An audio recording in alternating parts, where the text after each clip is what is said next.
대표 캐릭터를 설정하자. 게임 로비 화면에 서있는 본인의 캐릭터 보이시죠? 그것이 바로 대표 캐릭터입니다. 캐릭터 선택하는 화면에서 아무것도 고르지 않으면 자동으로 대표 캐릭터가 선택되어 게임이 시작됩니다. 실수로 캐릭터를 선택하지 못하는 상황을 대비해서 숙련된 캐릭터를 로비에서 미리 선택해두세요. 초반 승부는 점프에서 결정된다. 로얄 크라운도 다른 배틀로얄 장르처럼 하늘에서 뛰어내린 후 착지하게 됩니다. 낙하 시간은 20초가 걸리며 하늘에서 빠르게 떨어지는 물리학은 적용되지 않습니다. 그렇다면 상대방보다 떨어지는 위치가 중요한데 점프 후 날아갈 수 있는 이동거리는 비행기 경로의 3분의 1입니다. 본인의 목적지에서 최대 점프할 수 있는 거리를 예측하여 파밍할 장소 바로 앞에 떨어지는 게 초반 교전의 핵심입니다. 낙하 위치로 초반 교전의 승패가 결정나므로 초보 유저분들이 가장 조심해야 할 부분입니다. 스마트 키를 사용하자. 상대방보다 더 빠르고 정교하게 스킬을 쓰기 위해서는 필수적인 시스템이 스마트 키입니다. 설정 조작 메뉴에 들어가면 스마트 키를 스킬부터 소모품까지 모두 설정이 가능한데 모든 스킬에 스마트 키를 켜두고 익숙해져야 합니다. 전투 중 모든 콤보의 연계가 훨씬 부드러워지게 될 것입니다. 다른 곳보다 위험한 지역이 있다. 첫 번째로 맵의 가장 중앙이 프레이아 성당입니다. 파밍이 아주 잘 되는 곳은 아니지만 맵의 중앙이라는 위치 때문에 승리를 떠나 싸움 자체를 즐기는 전투 미치광이들이 많이 오니 초보 유저들은 숙련되기 전에 피하는 것을 추천합니다. 두 번째로 6시 방향의 먼지굴입니다. 파밍보다 사냥이 용이한 곳으로 고인물들이 즐겨 찾는 곳입니다. 건물이 몇 개 없어서 파밍에 실패할 확률이 높고 적과 만난다면 아주 높은 확률로 고인물이니 조심해야 합니다. 세 번째로 감시탑 조서입니다. 마을에 상자가 많아 기본 파밍이 잘 되며 아래로 광석, 파피루스, 오른쪽으로 나무와 고레벨 몬스터들이 배치가 잘 되어 있어서 로얄 크라운의 뷔페 같은 곳입니다. 당연히 강력한 유저들도 많이 가게 될 테니 아주 위험한 지역이죠. 네 번째로 광부의 여관입니다. 상자가 많고 주변 자원이 가까이 배치되어 있어서 감시탑 초소만큼 인기가 좋습니다. 해외 유저들 사이에서 가장 인기가 좋은 장소 중 하나입니다. 파밍 코스를 미리 그려두자. 내리는 장소에서 기본 파밍을 마쳤다면 빠르게 주변에서 광석이나 파피루스를 확보하세요. 장비와 카드 업그레이드는 아주 중요하며 장비 차이에서 밀리면 싸움에서 패배로 연결되니 재료 파밍은 항상 신경을 쓰셔야 합니다. 마석, 파피루스, 그리고 나무. 게임 초반에서 중반까지는 자원 전쟁입니다. 그러므로 마석, 파피루스, 나무로 할 수 있는 것을 정확히 파악하고 있는 것이 중요합니다. 마석의 핵심 용도는 장비 업그레이드입니다. 빠르게 에픽 장비를 확보하기 위해서는 마석 확보가 중요합니다. 하지만 모든 마석을 장비에 쓰지 말고 기절의 한 개를 만들어서 들고 있는 게 중요합니다. 파피루스의 핵심 용도는 카드 업그레이드입니다. 원하는 카드를 획득하였다면 에픽 등급까지 올려주세요. 하지만 미리 보호의 두루마리와 정화의 두루마리를 한 개씩 만들어 두고 적의 기습에 대비하세요. 나무의 핵심 용도는 장신구 업그레이드입니다. 여유가 있다면 나무는 최대한 확보하여 다수의 불꽃 토템과 통나무를 확보하면 교전에서 승리하게 될 확률이 크게 높아집니다. 몬스터 사냥은 정말 중요하다. 로얄 크라운은 레벨 없이 능력치가 성장하게 됩니다. 적과 레벨 차이가 나게 된다면 전투에서 이길 확률이 크게 낮아지니 몬스터를 꾸준히 사냥하여 레벨을 열심히 올려두는 게 좋습니다. 물론 파밍이 상대보다 더 잘 되어 있다면 2에서 3레벨 차이도 극복이 가능합니다. 소모품의 중요성. 로얄 크라운은 3개의 소모품을 슬롯에 올려두고 사용할 수 있는데 소모품으로 인해 전투의 승패가 결정나기도 합니다. 각 소모품에 대해 설명을 하자면 불꽃 토템.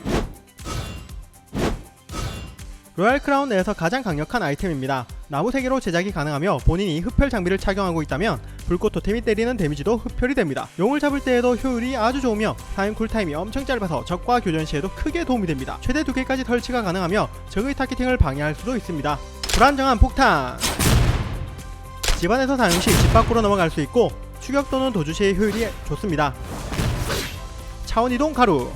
전멸을 사용할 수 있습니다. 시작할 때 2개를 기본으로 장착하고 있으니 아끼지 마세요. 치유의 가루.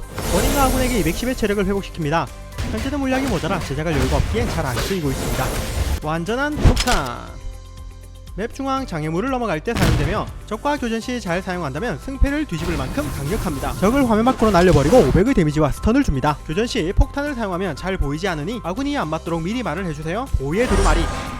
적의 데미지를 325만큼 막아줍니다. 소모템 중에 효율이 좋은 편이고 구하기도 쉬워서 가장 많이 쓰이는 아이템 중 하나입니다. 정화의 두루마리. 적의 상태 이상 공격을 100% 해제시켜줍니다. 적군의 상태 이상 스킬이 많다면 필수 아이템이죠. 신속의 두루마리. 적을 추격하거나 적에게서 도주할 때 주로 쓰이나 그렇게 자주 쓰이는 아이템은 아닙니다. 기절의 덫. 교전시 필수 소모품입니다. 생각보다 넓은 범위로 1인 스턴을 주며 덫을 설치하고 적을 유인해도 되고 본인의 스킬 콤보 사이에 덫을 섞어도 좋습니다. 전투의 승패에 크게 영향을 끼치므로 듀오나 스쿼드시 필수적으로 한 개는 장착해야 합니다. 사냥용 창. 소모 아이템 중에 유일하게 치명타가 터지는 아이템입니다. 딜은 준수하나 다른 소모품의 효율이 높아서 듀오나 스쿼드에서 쓰는 유저는 거의 없습니다. 비인기 소모품 중 하나입니다. 감시와드. 집안 또는 집 밖에 설치하면 시야가 확보되어 일방적 딜교가 가능합니다. 게임 초반을 제외하면 사용할 일이 거의 없습니다. 통나무. 사용시 적에게 단체로 약간의 에어본과 슬로우가 들어갑니다. 듀오나 스쿼드 같은 다수의 전투에서 강력한 효율이 나오지만 기절의 덕보다는 효율이 낮습니다. 마나 엠버 롤에서 조냐라고 생각하면 됩니다. 일정 시간 무적이 되기 때문에 적에게 폭딜러가 있다면 하나 정도 챙겨두는 게 좋습니다. 맹독 플라스크 일정 범위의 데미지와 슬로우를 줍니다. 게임을 뒤집을 만큼 강력한 데미지는 주지 못하지만 적의 이동 경로를 방해하는 용도로 사용되고 있습니다. 사용시 아군도 피해를 입으니 조심하세요. 투명 푸셔 적에게 도망갈 때 숨는 용도로 사용되나 사용시 소리가 나고 움직이면 바로 풀리기 때문에 안 쓰는 아이템 1순위입니다. 여신의 조각상 죽은 아군을 부활시킬 수 있습니다. 아군을 급하게 부활시켜야 한다면 마을이 아니라 여신의 조각상을 활용하세요. 이동기의 중요성 자신이 쓰는 캐릭터의 이동기 숙련도가 매우 중요합니다. 게임을 하다보면 이동기로 벽을 넘는 상황이 자주 나오는데 순간적인 실수로 게임의 승패가 결정되는 경우가 많습니다. 가방 정리를 빠르게 하자. 가방을 열고 Shift 좌클릭을 누르면 빠르게 아이템을 버릴 수 있습니다. 그리고 원하는 장비를 파밍했을 때에는 아이템 잠금하는 습관을 가지는 게 좋습니다. 급하게 파밍을 하다보면 장비가 섞이는 경우가 자주 나옵니다. Alt키를 활용하자.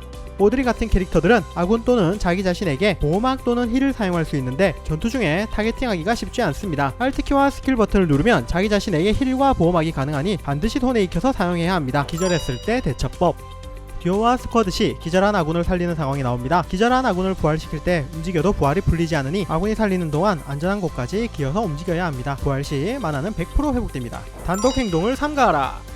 듀오 모드나 스쿼드 모드를 하다보면 같은 편을 무시한 채 혼자 돌아다니다가 다수의 적군에게 죽는 경우가 많이 나옵니다. 혼자서 다수를 상대하여 이길 가능성은 낮은 편이니 항상 아군과 가까운 거리를 유지하면서 움직여야 합니다. 아군과 조합을 생각하라. 듀오 모드 진행 시 아군과 장비가 겹치지 않도록 물리 공격 캐릭터와 마법 공격 캐릭터를 선택한다면 장비 파밍이 쉬워지게 되므로 빠른 성장이 가능해지고 결국 전투에서 유리한 위치에 서게 됩니다. 소모 아이템 슬롯을 잘 활용하자. 소모 아이템 슬롯을 잘 활용한다면 다른 유저보다 더 많은 소모품을 사용할 수 있습니다. 소모품 개수가 여러 개 있으면 쿨타임이 돌아가지만 소모품 개수가 한 개라면 다음 소모품을 바로 사용 가능합니다. 소모품이 오래 중복되는 순서는 아이템 제작 순서이니 잘 활용한다면 여러 아이템을 연속으로 사용 가능합니다. 신호핑을 활용하자. 로얄 크라운에는 4가지의 신호핑이 있습니다. 음성 채팅을 완벽히 지원하는 게임이지만 글로벌 게임이다 보니 의사소통이 안되는 경우가 있습니다. 게임 내에서 제공하는 기본 핑만 잘 활용해도 다양한 상황에서 유연하게 대처가 가능합니다.